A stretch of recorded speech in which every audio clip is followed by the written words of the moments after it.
Chapter 3 Journals. Author's Note: Books in the Library of Discord follow the rules set up initially by Accord when he cast the library spell. In other words, the single word Fluttershy and some punctuation cannot be present.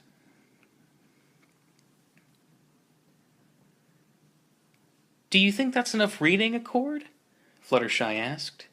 He had been quiet for a long time, their conversation slowing as Accord had gone deeper into the now mountainous pile of books. He didn't respond, completely engrossed in a book. The instructions and glowing blue books that he had been asking her to fetch had stopped. Fluttershy opened one of the books up, curious to see what his choice of the best of pure randomness would be. The first book she picked up was written as if Accord had been keeping a journal his entire life. It began on the first day he had taken back his old name. Cycle 10 to the 82,740. No, that doesn't work. Lifetimes here occur in such small increments that counting it in universe cycles doesn't do it justice. I guess I could call it Fluttershy Year 0. But I'm getting my hopes up too high. It probably won't even last that long. I should call it Hour 0. But then again, I've known Fluttershy herself for a while now. Will last longer than that. Probably. Can I really do this? Can I really take a break from reading to experience something so understandable it's boring? Everything has already been said and done.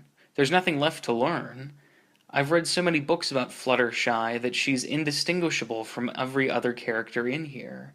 I know whatever experience I will have with her has already been documented, and I've already read it. The only difference is that now I know which of those stories I read was actually the correct interpretation of her. There's no chance of finding out something new here. It's only going to be boring. I could handle boring for a while. After all, those variations on tax codes for mercury bat-based econometrics took up much longer than the time I'll be on this world. I'm betting a lot on this endeavor, though. Just the chance that I might be somehow less alone would be nice for a little while. What scares me is when she'll leave. It doesn't matter if it's 10 minutes from now or 10 billion years from now. The duration of infinity demands that she'll leave eventually. Why am I even trying this? It's better to never say hello. That way you never have to say goodbye.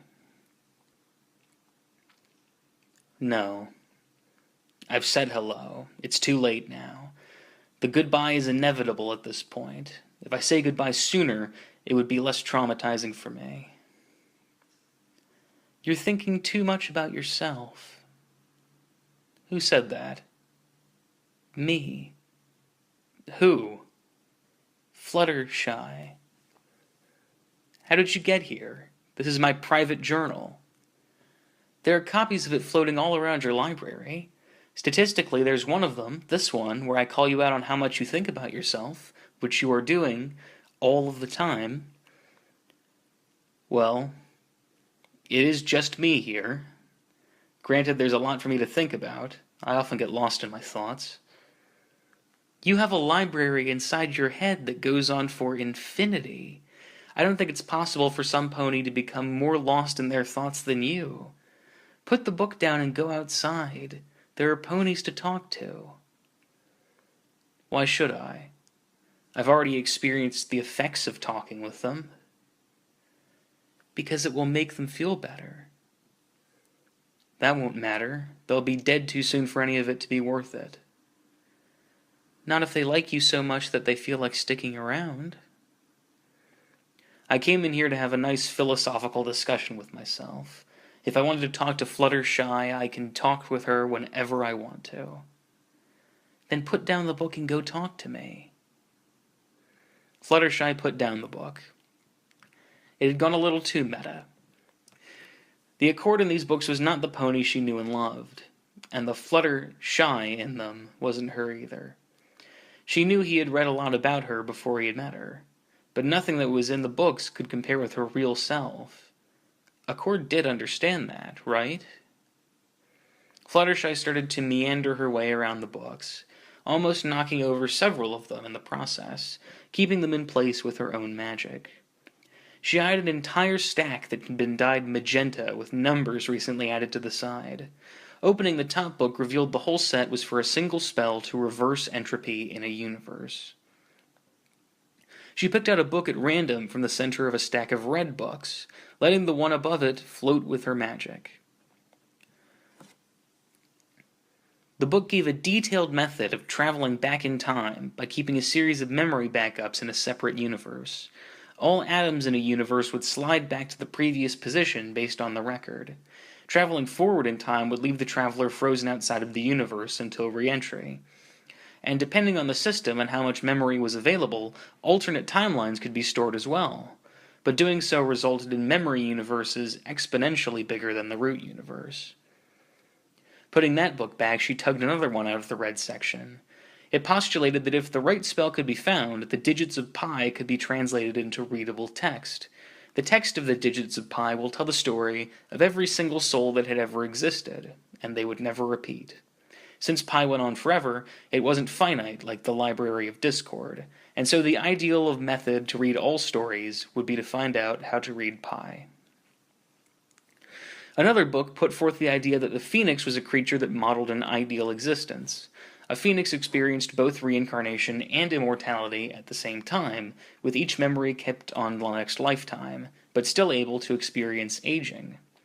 The book argued that both reincarnation and immortality were needed to fully experience all aspects of existence. She tossed that book aside and picked up a yellow book off the ground named Conversations with Fluttershy.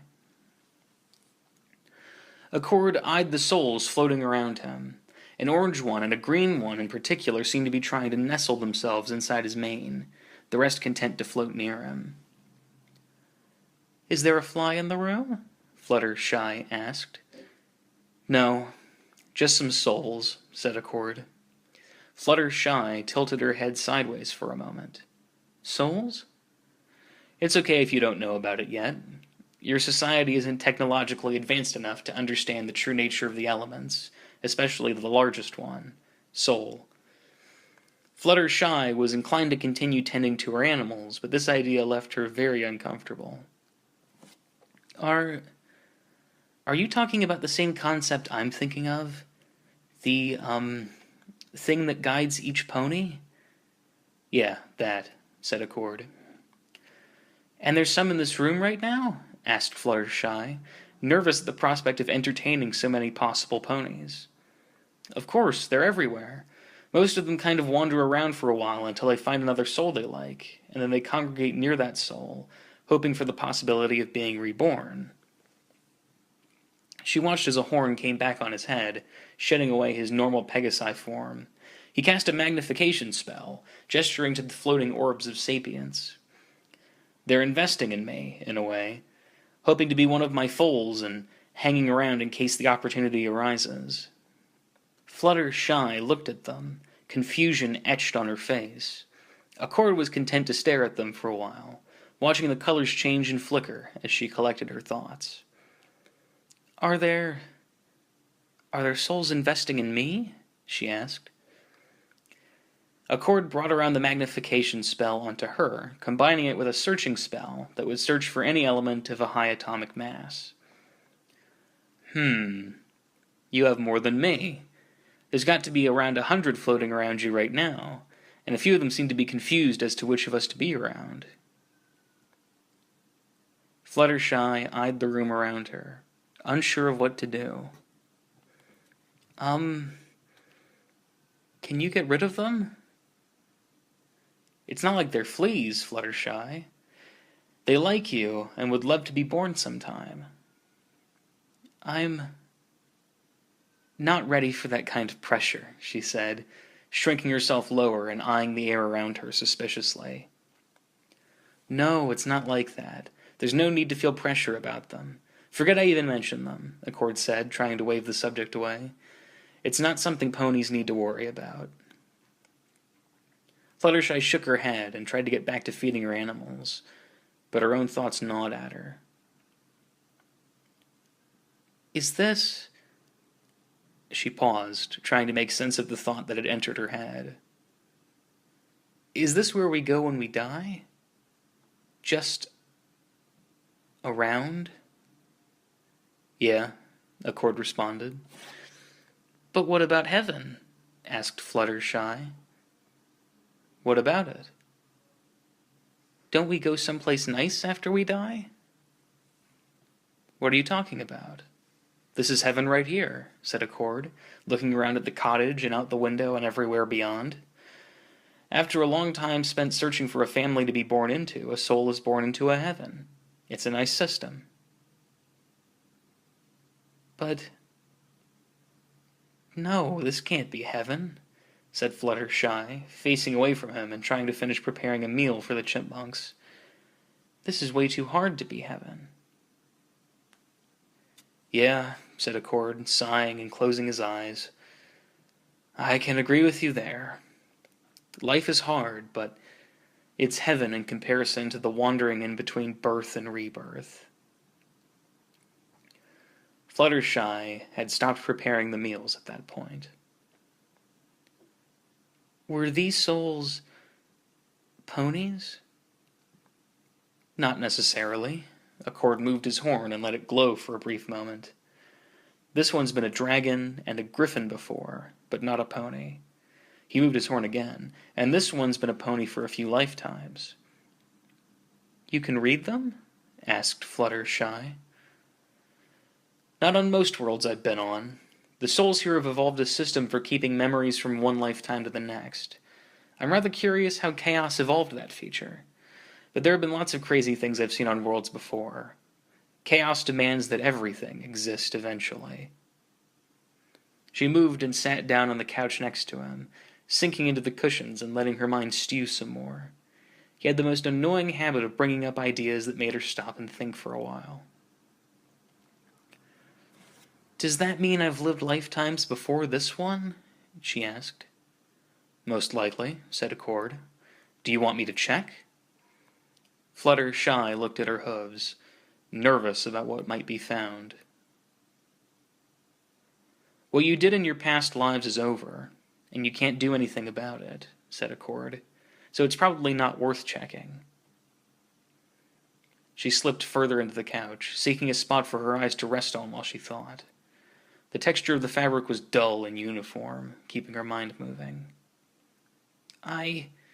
She began, unsure of how to finish her own sentence before something inside her gave her more conviction. I want to know.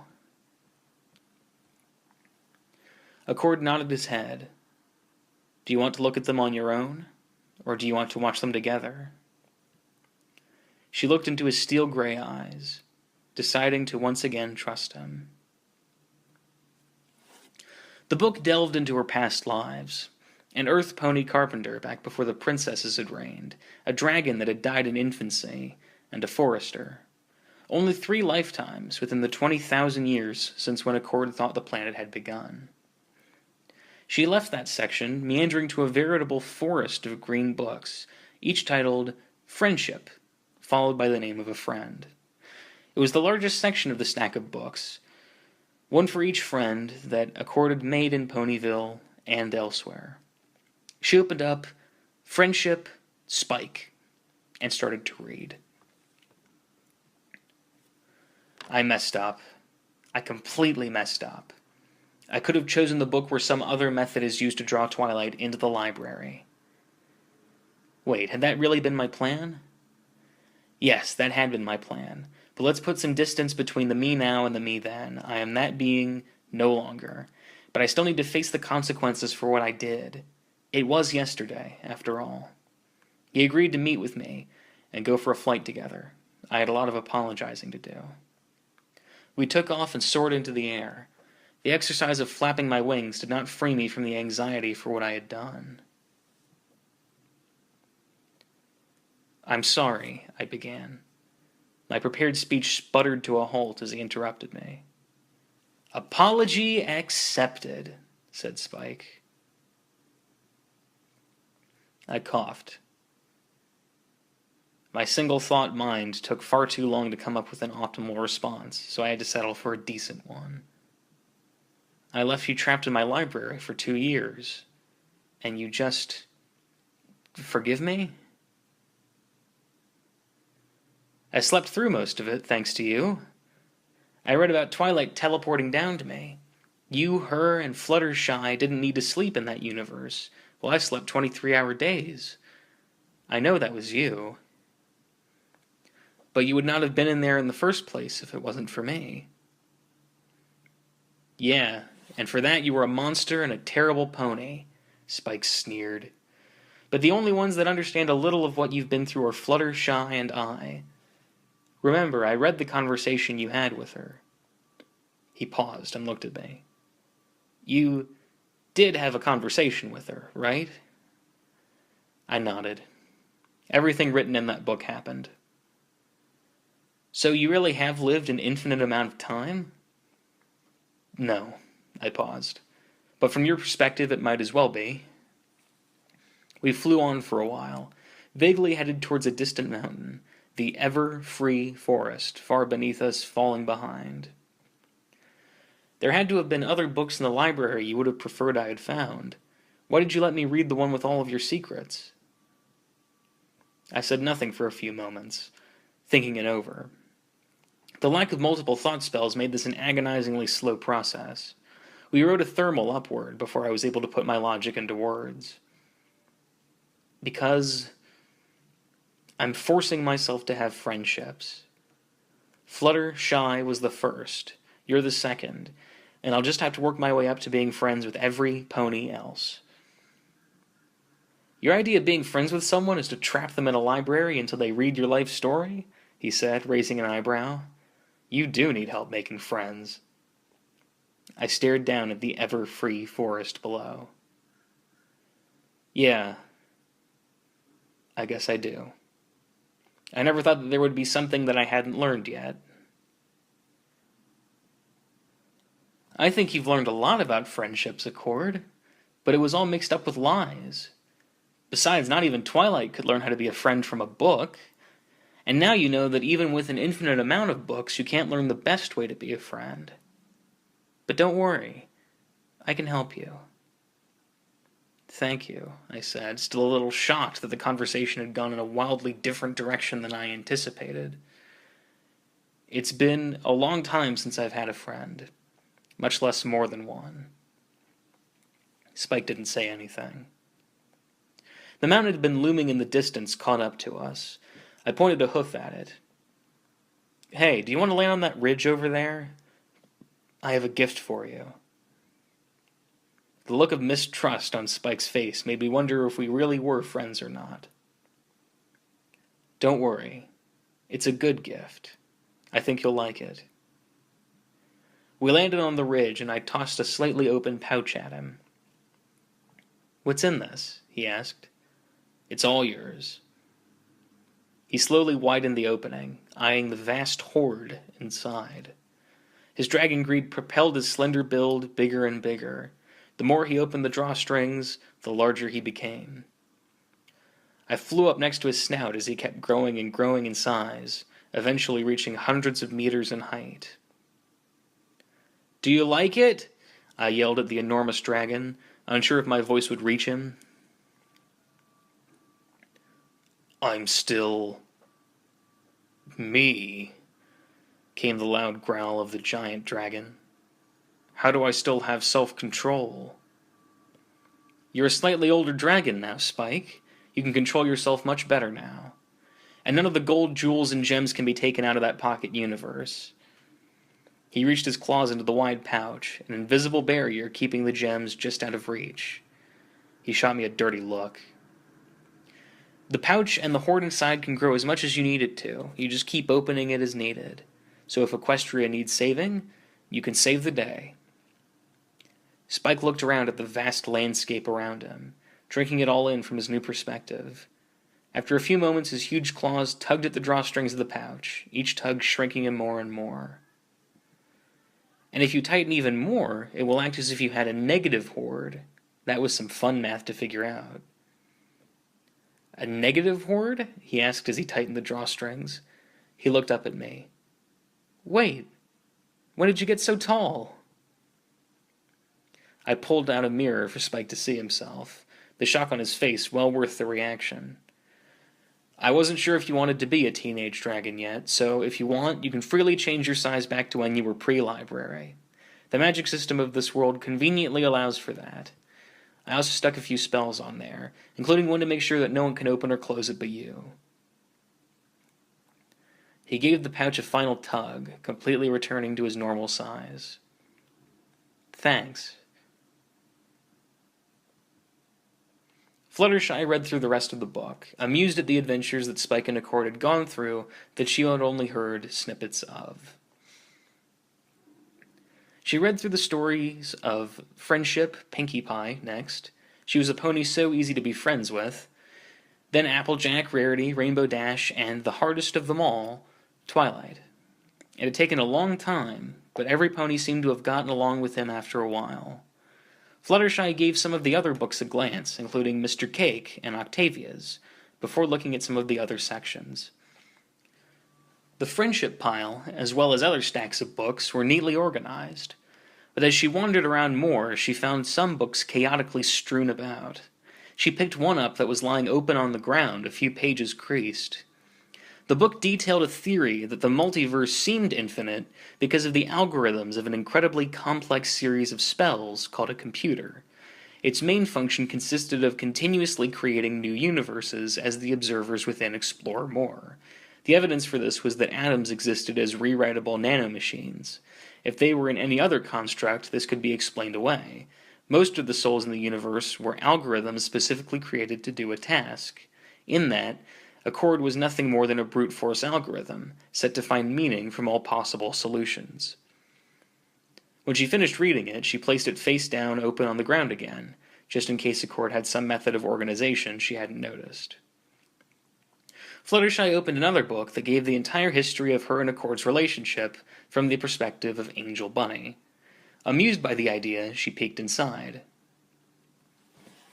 I'm pretty sure he wants me dead. He's taking my role in Fluttershy's life, and he's going to kill me. That's it. There's no other way around it.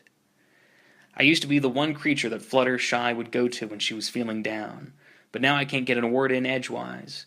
She immediately goes for him for every little thing, not me. He's not even cute and adorable. If anything, he's pretty ugly, no matter what form he takes. I don't know what she sees in him. Fluttershy closed the book. It sounded a little too much like Angel Bunny. But after 50 years he was still alive, so his paranoia was a tad unfounded. She turned around, almost knocking into an entire section of books dyed black, each one titled Fear, followed by a number. She selected the first on the stack, Fear number 1, and started to read.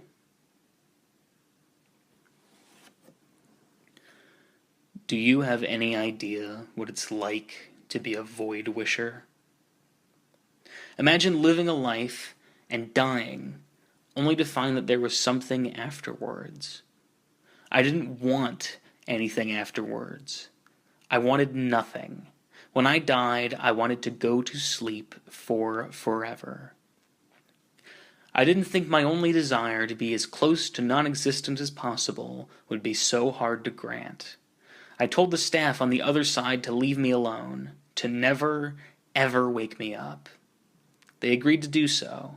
They even put a giant sign up, covering my sleeping pod with the words, "Do not disturb for any reason." And then I went to go to sleep, for forever, embracing the nothingness I craved. Except that as soon as I went down to go to sleep, something else woke me up again. Some new form, different circumstances. They couldn't read the sign, and the staff that had greeted me afterward had long since moved on. The new group told me 100,000 years had passed. I told the new race to let me sleep, and they let me. Only I found myself woken up again 17 million years later. I explained to them as well to just leave me alone and let me sleep. But then I was woken again 13 billion years later under the same circumstances. I fell back asleep and woke up again 60 billion years later. Again 3 trillion years later. Again 100 trillion years later. Again 10 to the 2461st power years later. And every time it happened, it felt like mere seconds had passed since I had gone to sleep. I finally resigned myself to the fact that I will never get to experience the nothingness I desire. I am fated to keep waking up because I can only observe existence, not the non-existence of being asleep. I'm grateful to all the races that do leave me alone, though. It's the rare ones that'll wake me up. But I don't want to be avoided. I don't want to be there at all. I just wish there was an end to infinity, a sometime afterward where nothing has a place and I could stay there. But there isn't. There is no end to infinity. There is no end to infinity. There is no end to infinity. There is no end to infinity. There is no end to infinity. Fluttershy flipped the page.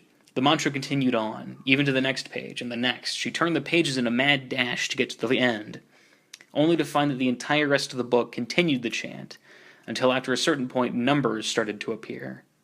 She backtracked in the book, looking for the page where the mantra changed and the numbers began.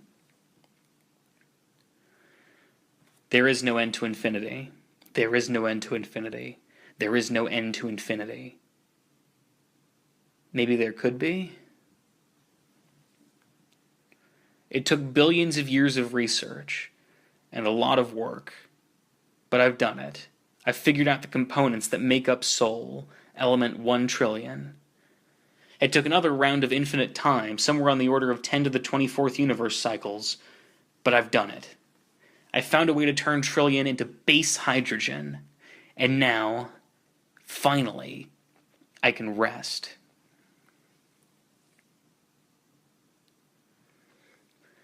Ten to the 16 quadrillion 462 trillion 942 million 76 universe cycles after I had cast the spell, but in my perception, moments later, I was in yet another form being spoken to by another creature.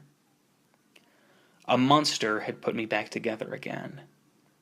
He talked about the process of putting souls back together again, and how I was lucky that the multiverse placed each and every piece of hydrogen that used to be me in close proximity for the synthesis. The experience led me to a rather despicable conclusion. If I wanted to cease to exist, I would have to destroy the multiverse and absolutely everyone who could possibly put me back together again. It was simple enough. The same spell to break down trillion could be cast recursively, plus an instruction left to keep the hydrogen from forming suns. It would be a multiverse consisting of only isolated hydrogen. This way, there was no possibility of me being created again. I cast the spell. Approximately 10 to the 496325175208319627. Fluttershy kept flipping through the book. The numbers continued over 70 pages until the very end of the book. 4941337 universe cycles after I had destroyed the multiverse, I woke up. I woke up. I tried the best idea I could come up with. I tried every possibility. What is left for me to try? It took more time, but an idea finally came. If breaking down the matter in the multiverse hadn't worked, perhaps synthesizing every piece of matter into one giant element would. After another round of infinite time, and after everything was researched, and all the preparations made, I cast the spell. And I don't know what happened to me next, for at that point I experienced something I didn't know was possible. I forgot something.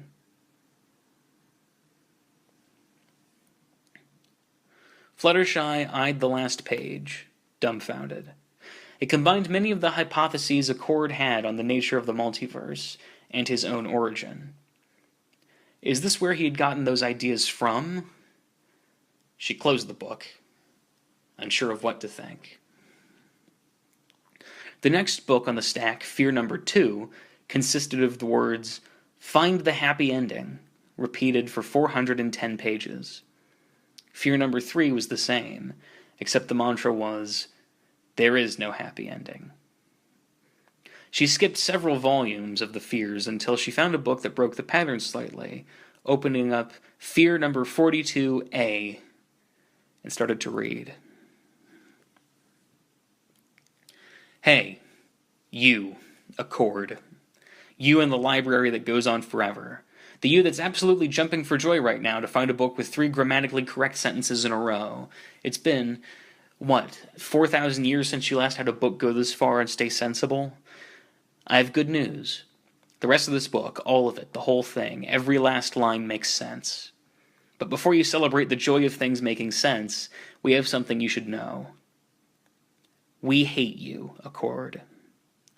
The book you have in your hands was made from atoms that used to be trillion, and because you keep us bound into books and your library, we will never fuse back into trillion and reach sapience again.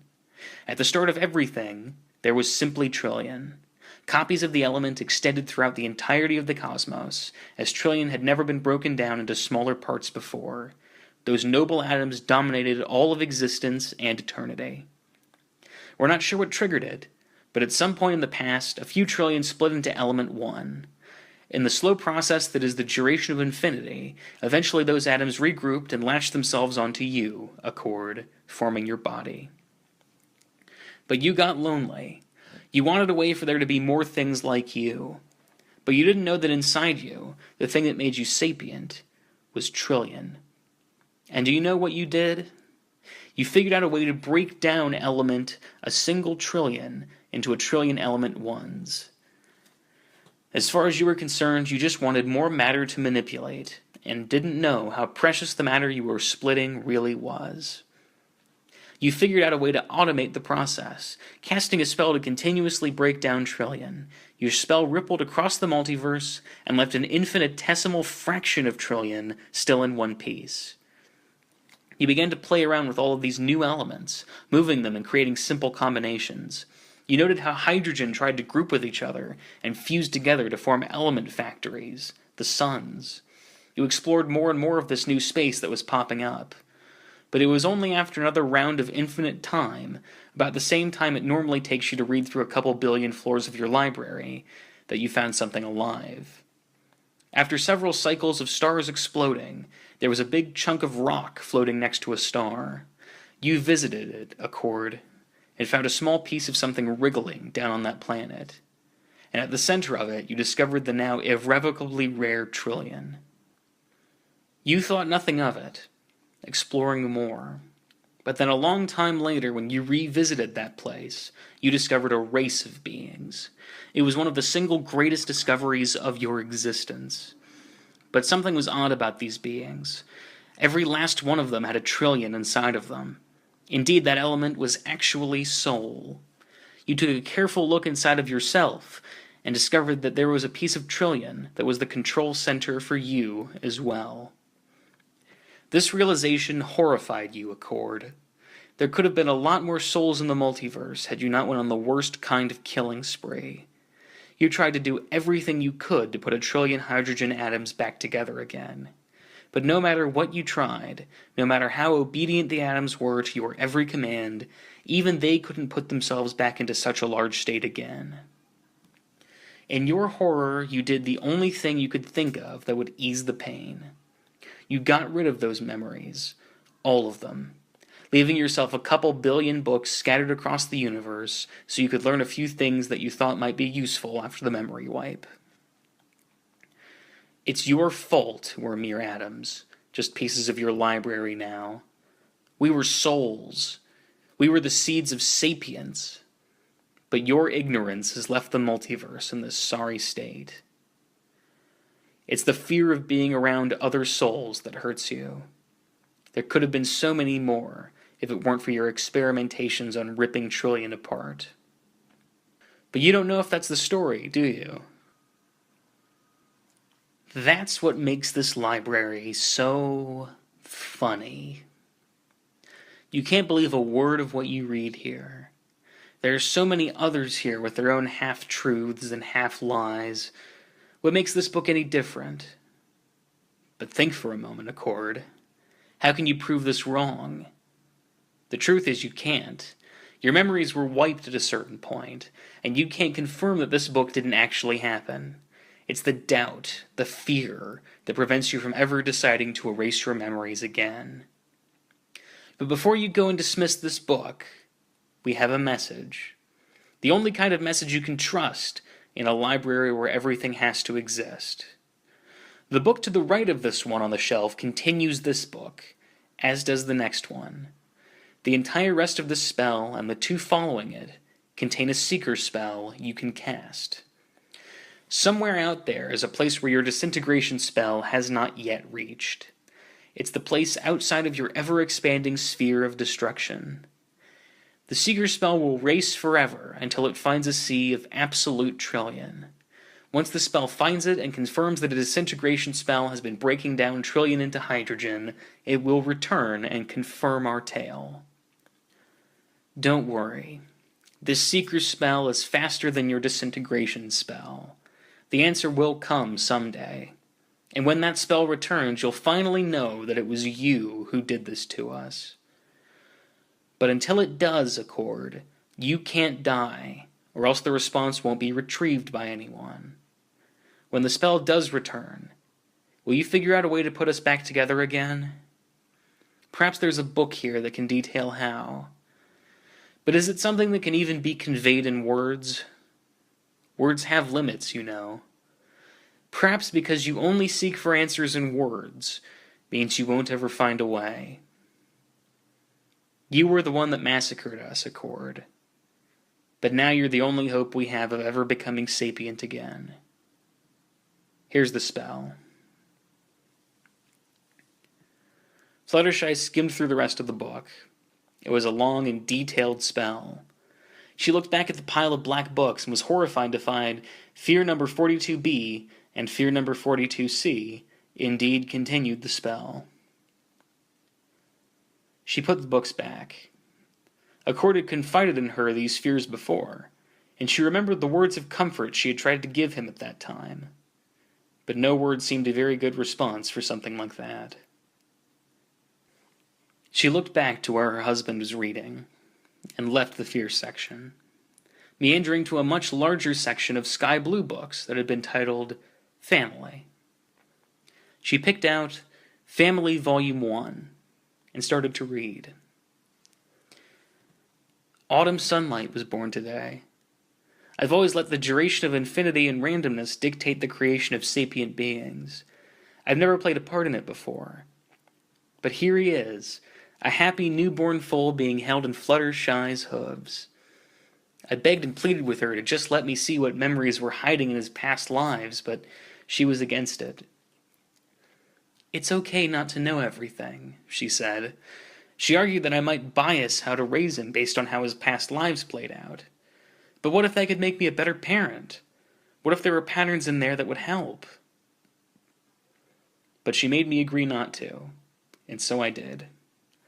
And unless she tells me to stop, I will never, ever break a promise with her.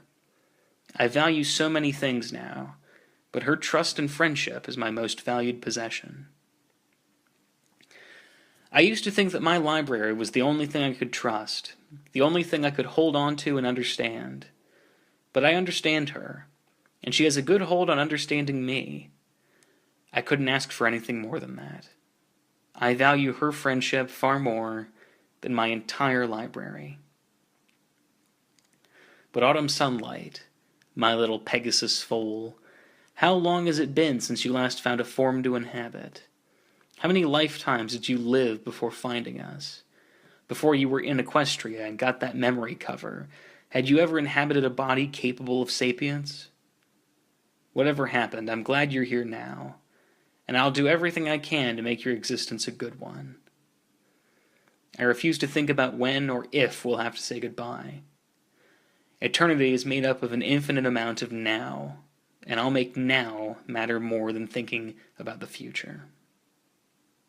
Now may be all I have. Fluttershy continued reading the story of their growing family from his perspective. Raising a family had actually been rather hard.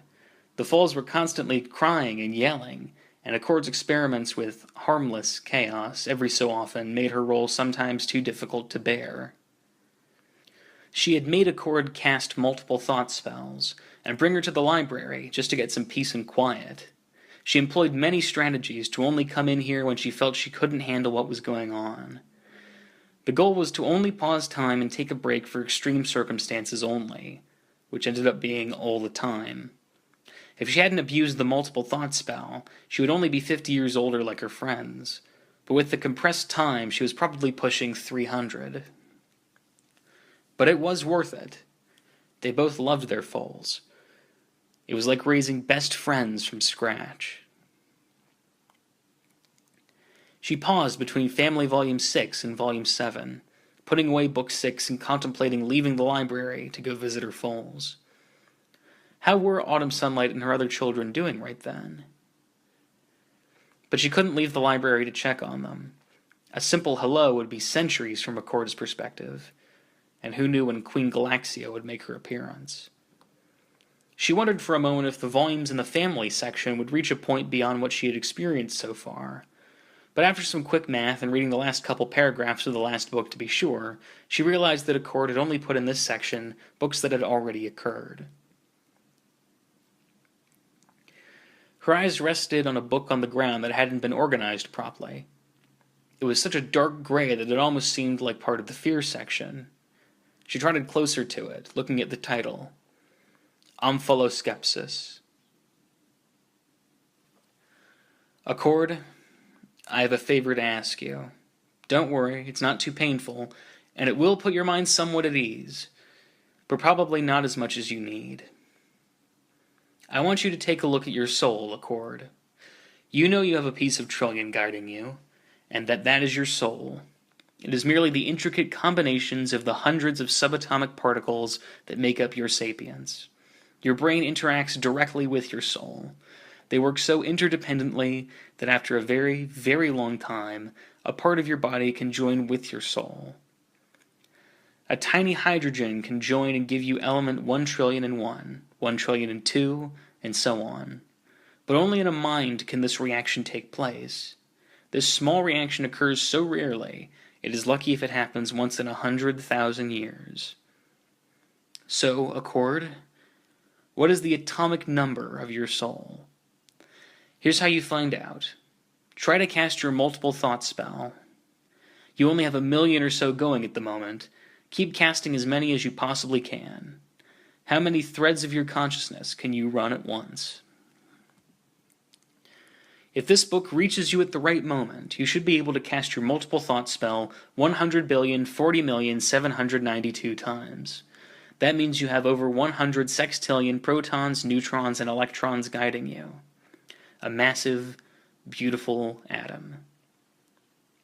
If you were to die, you would find that afterwards there would be 100,004,792 pieces of trillion left behind. That's the true origin of souls, Accord. They are beings that lived for the lifespans of universes, that eventually died and left behind to the multiverse something rare and beautiful. Do you understand how important each and every one of those souls you avoid are? What each one represents? Can you appreciate the unknown stories of all those souls? As rare and precious as raw trillion is, the combined soul and body is far more important. The combination form is much rarer than the raw material, for it is far easier to die for something than to continuously choose to live for it. Yeah, I don't know who wrote what was above, but they're lying. Souls really come from suns. Imagine untold amounts of hydrogen constantly fusing into higher and higher elements. Upon a star's explosion, every so often, in just the right condition, 1,000,000,000,000 hydrogen atoms will converge in just the right way to allow for a single trillion to come into existence. It's a shame the process is so rare, though. For every universe's lifespan, only a few trillion ever get made, despite the quantity of suns exploding with elements. The above two are both wrong. Trillion can be easily created with the right spell, it just hasn't been rediscovered yet. Every time it does get rediscovered, someone casts the spell too much, and the multiverse is overrun with Trillion. There can be no sapience unless the Trillion is given a body to interact with. A universe of nothing but Trillion is useless. Good thing you got rid of that problem, Accord. You probably went too far, though. There's only a single Trillion per 100 billion suns or so. So if you find the spell that can combine elements to get to 1 trillion, you can fix the balance you messed up.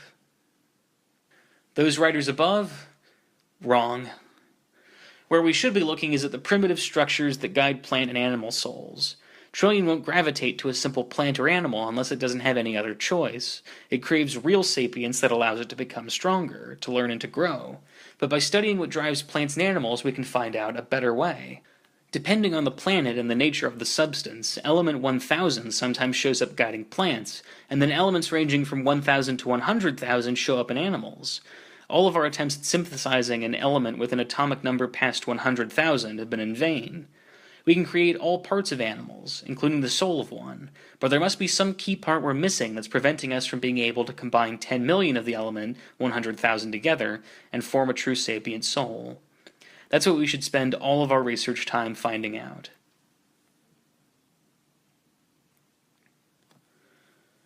The above 4 are all wrong. Who's writing this anyway? Oh, right, no one is. The library demanded that this book exist, and so it does. Don't go looking for truth here, though. You won't find it. I'll give you the one piece of advice that matters. Stop looking for where Trillion comes from. It'll drive you crazy if it hasn't already. Just be happy that it's there and that there's an infinite amount of it.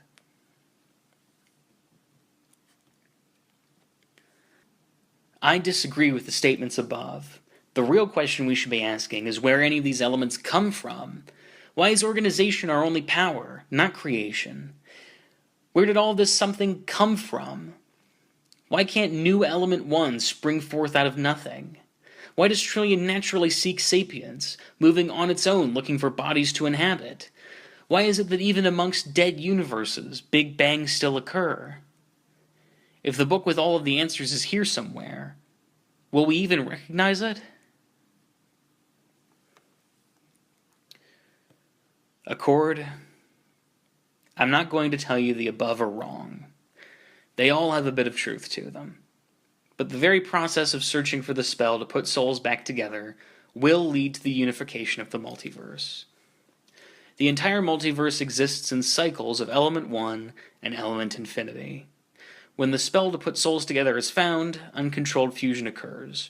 The entire multiverse coalesces into one atom with an atomic number of infinity. And when the spell to split souls apart is discovered, uncontrolled annihilation into element 1 occurs. You cannot cast a single spell to unify or destroy a soul. Once you cast it, it keeps going indefinitely. The very method of their discovery demands that the spells be cast continually. If it were possible to view the multiverse from above, you would see vast rings of pure Trillion, followed by deserts of hydrogen emanating across all space. Only the duration of infinity allowing for life to occur in the brief periods when both the baser elements and Trillion coexist. The other reason you should stop trying is because you have already done it before. The other book in here about the Void Wisher was about the lifetime before your previous lifetime. The entire previous multiverse had Trillion that keep their memories between incarnations, and thus the entire concept of memory did not matter in the last cycle. That Void Wisher got as close as he could to his wish, but the soul that makes him up still exists. You. If a concept like memory did not occur in the last multiverse cycle, what fundamental aspects of existence might change in between this cycle and the next? The book devolved further and further into arguments and hypotheses on the origins of atoms, how souls are created, and possible experiments to figure everything out. As she read, each experiment grew increasingly unethical. It got extremely confusing as the topics wandered around, and as more and more narrators argued and postulated. About halfway through the book, Fluttershy gave up reading and set it down. She meandered closer to her husband, who was frantically reading through books like a student cramming for exams. But she got distracted by a book with 3 colors instead of just one. The cover was striped in equal parts white, gray, and black. The book was a fascinating conversation between three characters, but the entire story could be summed up by 4 lines of dialogue on page 263. Every immortal eventually reincarnates, said Reincarnation. Everyone who reincarnates eventually becomes immortal, said Immortality. Everyone will eventually grow tired of both of you, said Non-Existence. Never, shouted Reincarnation and Immortality in unison. Fluttershy sighed, setting the book down and trotting over to Accord. Found anything so far? Fluttershy asked.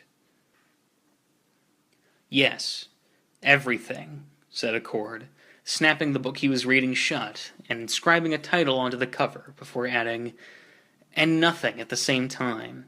I know everything and nothing about these beings, these clockmakers.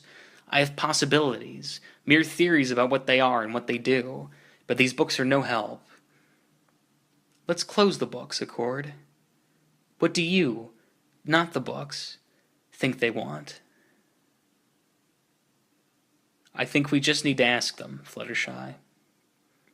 Are we ready for that? No, he sighed.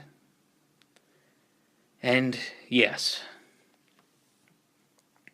He had that confused look on his face when he wanted to know something, really know it. No half-truths or mere ideas would suffice. He truly wanted to understand if something was correct. Fluttershy broke him out of his thoughts and asked, Accord, which one is your favorite? My favorite? He repeated, facing her with a puzzled look. You've read half the books that could exist, and you've been compiling a nice best-of pile around here. Are there any you would give the prize of favorite to? Accord wrapped his mind around the question. A trillion different books came to mind. Tales of intrigue, tales that shook him to his core. Simple sentences that stood out from otherwise incoherent books. There had been fantastic characters, plots, and stories, explained and presented in such a fantastic way that no sapient being could ever have the eloquence to craft words so beautifully as those found in this library, where they were commanded to exist. None of them, he replied. Really? Fluttershy said, tilting her head. How could you not like any of them? There's some beautiful things here. I don't like endings, and books have to end. They get to 410 pages, and that's all. What if it's a happy ending? Said Fluttershy, leaping into the air and landing on a mountain of books above him. He looked up at her. Any ending is a sad one. Okay, she said, her tail making a snapping sound and teleporting them above so that the pile of books at the bottom of the library shrunk to pinpricks. If you hypothetically wrote such a story, how would you keep it going on forever? Me? I don't create. There's too much to be unearthed and discovered for me to create anything of my own. And besides, no one can write a book that goes on forever.